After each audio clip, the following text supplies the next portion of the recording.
how many missing people ended up as bodies in the Parisian catacombs hidden there by their murderers. A recent discovery suggests that number is probably higher than we imagined. First, let's acknowledge what better place to hide a body than amongst 6 million relocated skeletons. Finding a murder victim would be like finding a needle in a haystack. But thanks to Ripperologist magazine issue 171, we can now infer that murderers have been hiding victims there since at least the 19th century.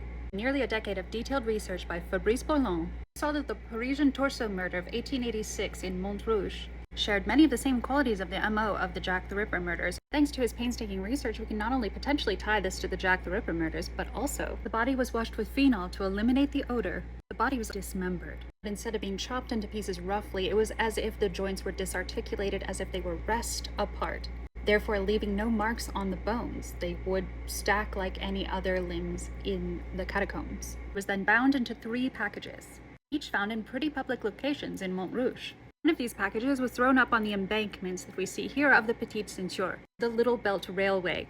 Even today, the tunnels from this abandoned railway remain one of the best places to illegally enter the catacombs. And Mr. Bourlon is quick to point out that there had been a cave-in in this tunnel only the night before. I'd really recommend reading this. And for more about unsolved murders of Parisian sex workers in the 19th century, you see video 27. He actually never concluded that the body was meant to be hidden in amongst the catacombs. But this seems like a fair conclusion. Further, if it had only been 24 hours since the cave-in, how often was this murderer dumping bodies there? And is there any way to find out?